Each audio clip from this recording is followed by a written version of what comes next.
नमस्कार, मैं हूं ए.के. अरुण और आप देख रहे हैं मेरा वीडियो देश का स्वास्थ्य मेरे साथ। दोस्तों, पिछले कई महीनों से हम लोग जनस्वास्थ्य के विभिन्न मुद्दों पर बात कर रहे हैं।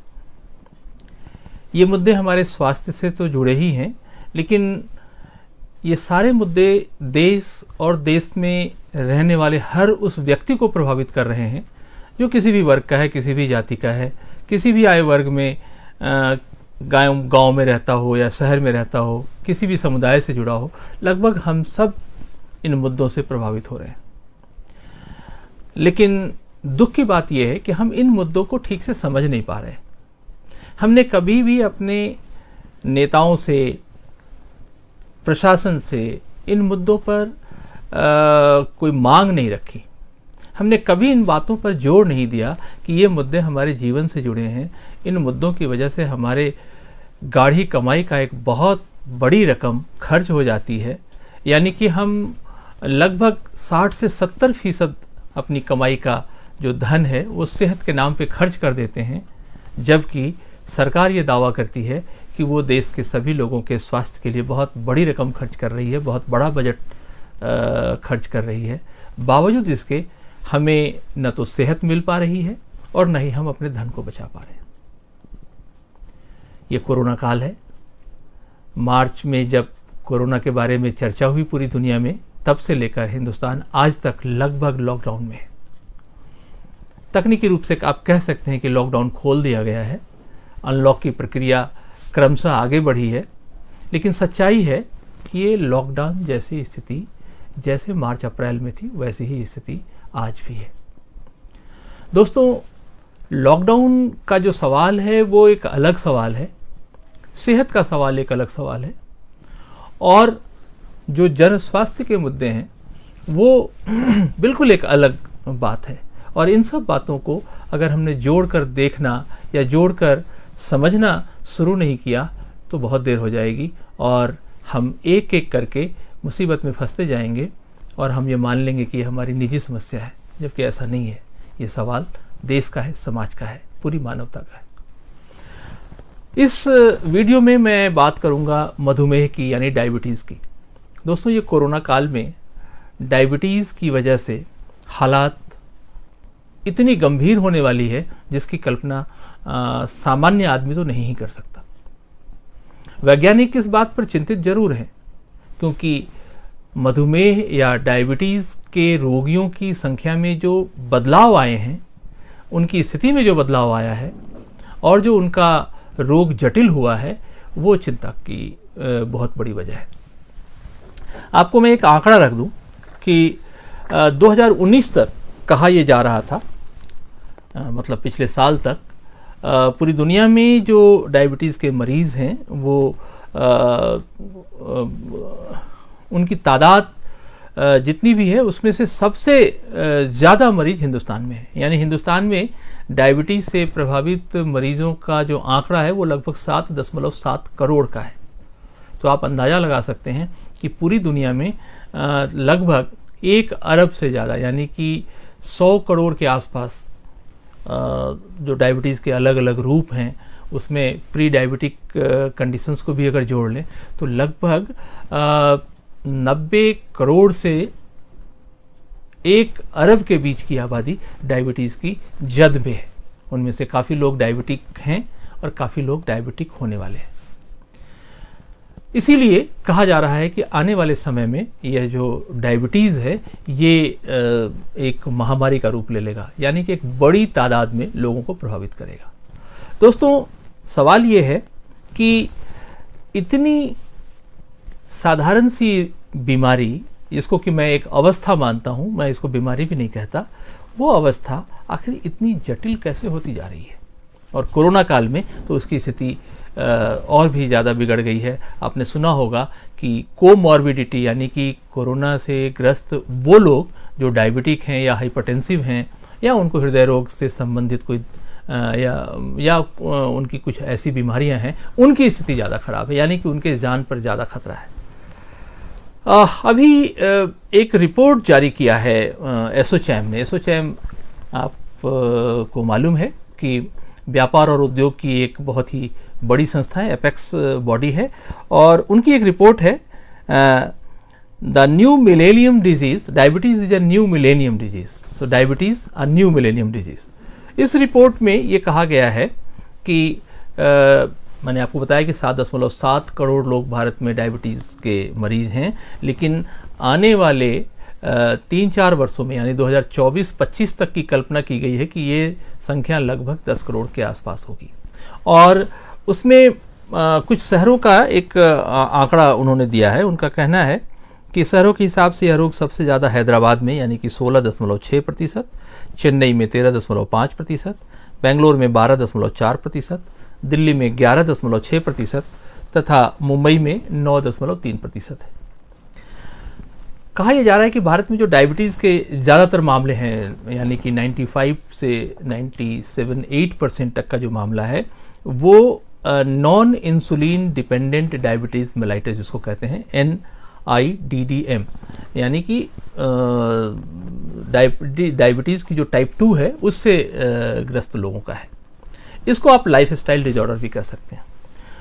अगर आप इसके इतर देखें तो जो टाइप 1 डायबिटीज़ है यानी कि इंसुलिन डिपेंडेंट जो डायबिटीज़ है जिसमें कि मरीज को नियमित इंसुलिन की एक खुराक लेनी पड़ती है इंजेक्शन के माध्यम से, उनकी तकरीबन 5 से 8% कुल जो डायबिटिक रोगी हैं उनका कंट्रीब्यूशन 5 से 8% है। यानी कि सबसे ज़्यादा जो लाइफस्टाइल से होने वाला डायबिटीज है उसकी संख्या है हमारे देश में, और लगभग यही स्थिति पूरी दुनिया में है। दोस्तों, एक रिपोर्ट अभी हाल फिलहाल में आई है, उसको विश्व डायबिटीज मार्केट रिपोर्ट कहते हैं। 2019 से 2024 के बीच की कल्पना की गई है आंकड़ों के आधार पर, तथ्यों के आधार पर, और ये एक अंदाजा लगाया है कि उस समय तक क्या स्थिति होगी। माना यह जा रहा है कि दुनिया में जो डायबिटीज की दवा बनाने वाली कंपनियां हैं उनमें से 8 प्रमुख जो ब्रांड है दवा डायबिटीज का, वो ये कह रहे हैं कि अक्टूबर 2017 से अक्टूबर 2018 तक 5.7 मिलियन $US से ज़्यादा की कमाई उन्होंने की थी डायबिटीज़ की दवाई बेचकर। ये रिपोर्ट उनकी वेबसाइट पे है, आप उनकी वेबसाइट पे जाकर इसको देख सकते हैं। इस रिपोर्ट का अनुमान है कि सन 2024 तक डायबिटीज के उपचार के लिए प्रयुक्त होने वाले इंसुलिन का बाजार बढ़कर 15 बिलियन $US से ज़्यादा हो जाएगा। दोस्तों, 2017 के मुकाबले 2019 में जो डायबिटीज की दवाओं की मांग थी उनमें 25 से 35% का इजाफा हुआ है। चीन में वर्ष 2018 की तुलना में अब डायबिटीज के दवाओं की मांग 55.8% है।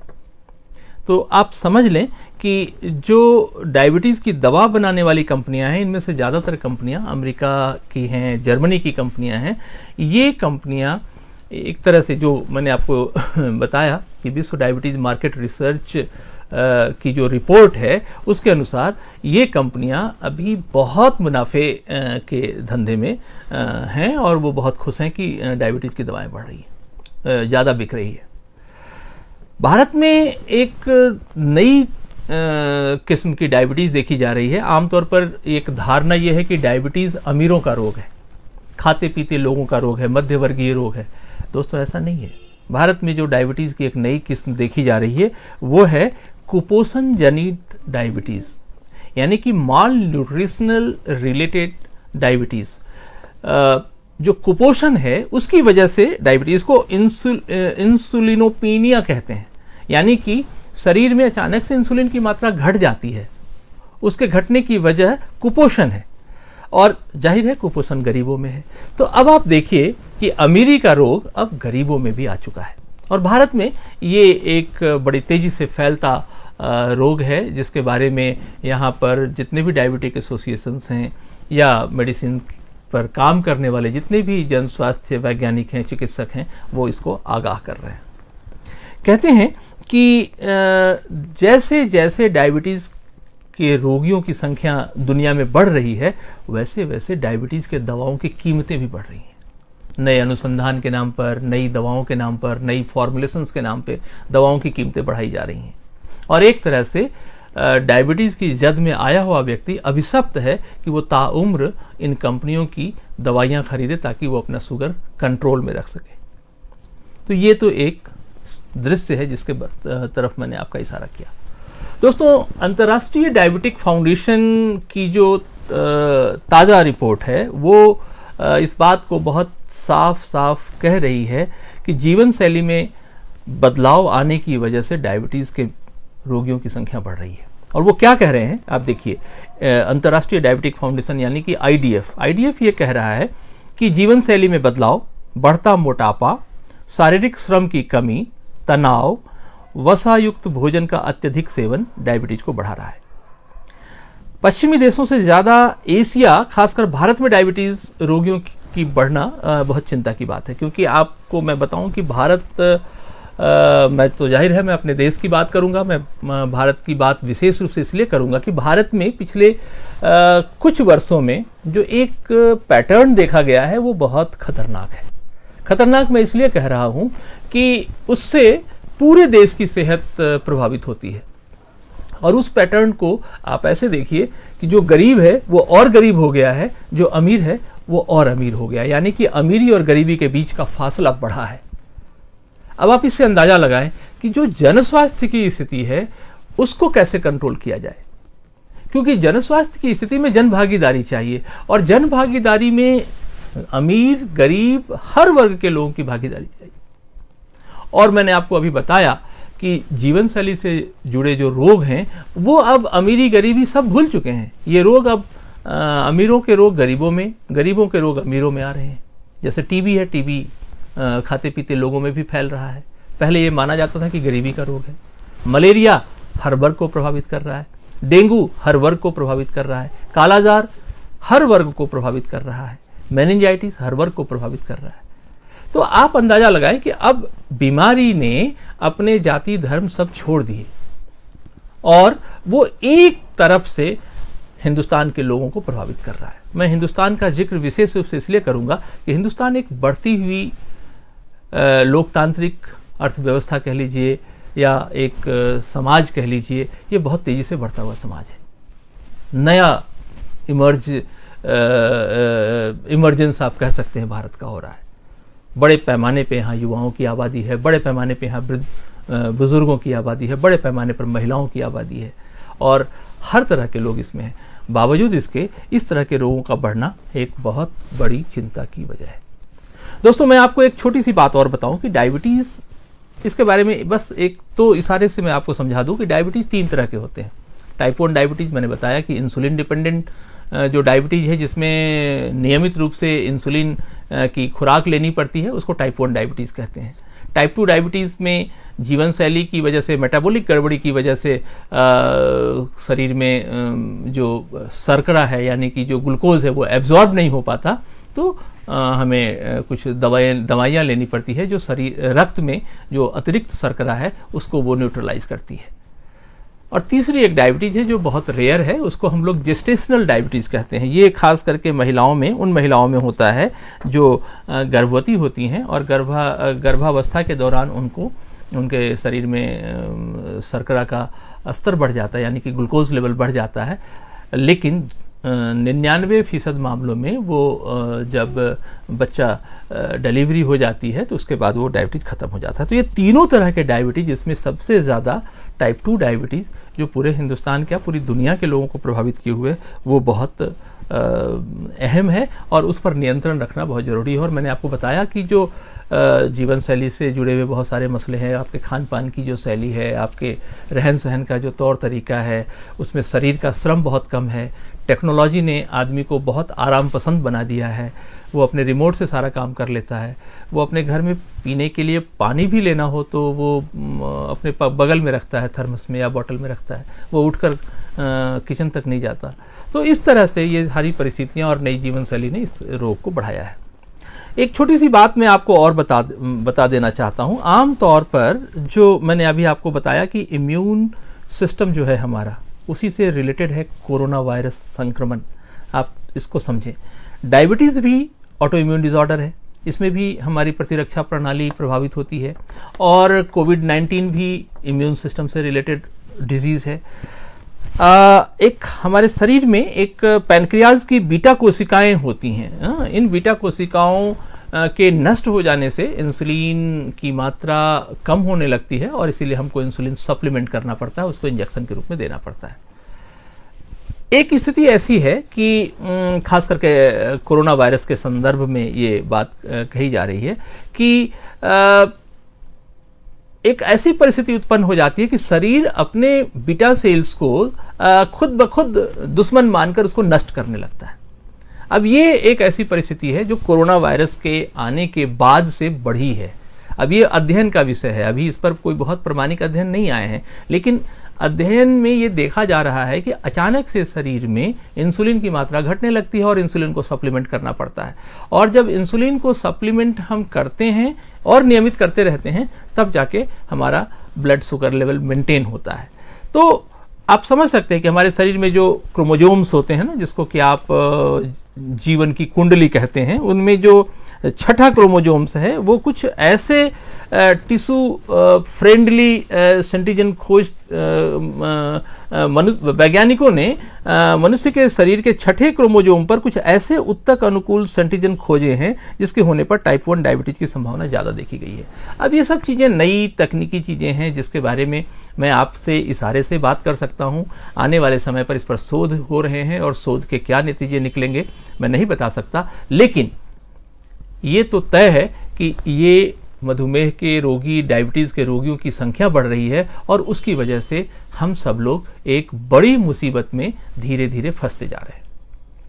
दोस्तों, एक और बात आपसे कहूं कि पहले ये माना जाता था कि ये जो डायबिटीज है ये आमतौर पर अधेड़ अवस्था में ज्यादा होता है, यानी कि व्यक्ति 40 की उम्र पार कर लेता है, 45-50 की उम्र में जब आ जाता है तो उसके शरीर में शर्करा की मात्रा बिगड़ने लगती है, उसका जो मेटाबॉलिज्म है वो बिगड़ने लगता है और उसकी वजह से वो डायबिटीज का रोगी बनने लगता है।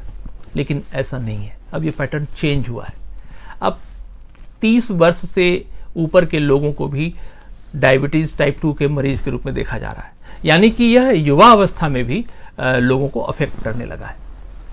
बहुत गंभीर बात है, लेकिन बहुत सामान्य रूप से हम इसको ले रहे हैं, बहुत हल्के में ले रहे हैं, जिसकी वजह से आने वाले समय में कहा यह जा रहा है कि डायबिटीज एक बड़ी महामारी के रूप में सामने आएगा और तब हम स्थिति को संभाल नहीं पाएंगे। दोस्तों, कोविड-19 के इस दौर में 2-3 चीजें मैं बहुत गंभीरता से देख रहा हूं। एक तो कोविड-19 एक लाइलाज वायरल डिजीज है, अभी तक न इसकी वैक्सीन आ पाई है और न ही इसका मुकम्मल इलाज है।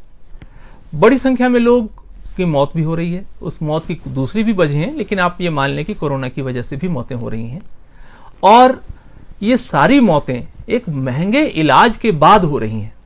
10, 15, 20 लाख रुपए आप खर्च कर दें और आपके घर का कोई व्यक्ति कोरोना से संक्रमित हो और अस्पताल से उसकी लाश वापस आए तो आप क्या कहेंगे? हम इतने लापरवाह हैं, हमने कभी भी इस बात का ध्यान नहीं दिया कि हम थोड़ी सी एहतियात बरतें तो इन सब चीज़ों से कम से कम कोविड से होने वाली मौतों से हम अपने रिश्तेदारों को, अपने दोस्तों को, अपने लोगों को बचा सकते हैं। लेकिन हमने सरकार की तमाम हिदायतें, डॉक्टरों की तमाम हिदायतों को उठाकर बाजू में रख दिया। अभी दिवाली बीती और कितने बड़े पैमाने पर पटाखों की आवाज़ सुनाई दी। कल्पना यह की गई थी कि हिंदुस्तान में दिल्ली के लोग बड़े समझदार हैं, पढ़े लिखे लोग हैं और सरकार की इस अपील को मानेंगे।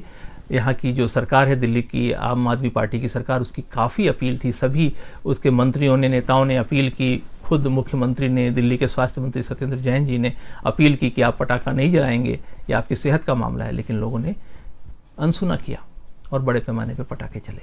तो ये पर्यावरण का प्रदूषण, कोरोना वायरस का संक्रमण और ये डायबिटीज, ये तीनों मिलकर पूरी मानवता के लिए एक बहुत बड़े चुनौती के रूप में हमारे सामने खड़े हो गए हैं। दोस्तों, मैं यही संदेश आपके सामने रखना चाहता हूं, इसलिए मैंने थोड़ी सी तकनीकी बातें भी आपके सामने रख दी ताकि आप समझें ये एक तरह का अलार्म है, ये चुनौती है, ये एक बहुत बड़ी चेतावनी है आने वाले महामारी के रूप में, जब हम शुगर जैसे, ब्लड शुगर जैसे, डायबिटीज जैसे रोगों से बड़े पैमाने पे ग्रस्त होंगे और उसकी वजह से फिर दूसरी बीमारियां हमारे शरीर को जकड़ेंगी। दोस्तों, वक्त है, संभल जाइए, कोशिश कीजिए कि अपनी जीवन शैली में बदलाव लाएं। कोशिश कीजिए कि एक महामारी के लिए, एक बीमारी के लिए दूसरा प्री कंडीशन है उसको अवॉइड किया जा सके। जाहिर है डायबिटीज से बचने के जो तौर तरीके हैं, जीवन शैली में बदलाव लाइए, खान पान में बदलाव लाइए, तनाव से मुक्त रहिए और कोशिश कीजिए कि जो हिदायत हम चिकित्सक आपको दे रहे हैं उसको आप पूरी तरह पालन करें। इस वीडियो में इतना ही। अगले वीडियो में हम कुछ नई जानकारी के साथ आपसे मिलेंगे। जाहिर है कोरोना का ये संक्रमण अभी चल रहा है, ये तीसरी वेव है और पूरी दुनिया में लोग इससे प्रभावित हैं और उम्मीद की जा रही है कि अगले 2 महीने में और भी तेजी से कोरोना का संक्रमण फैलेगा। यह एक नया वायरस है, आप याद रखिए, और इस वायरस से बचना हमारे हाथ में है। हम चाहें तो अपना मुंह ढक के रखें, हाथ बराबर धोते रहें, भीड़ भाड़ में जाने में कोशिश करें कि 2 से 3 फीट का फासला, कम से कम 5 से 6 फीट का फासला अगर हो तो बहुत अच्छा, ये मेंटेन करें ताकि इस वायरस से हम बच सकें। दोस्तों, इन सब बातों का ख्याल रखिएगा। आपसे अगले वीडियो में हम फिर मिलेंगे। तब तक के लिए धन्यवाद।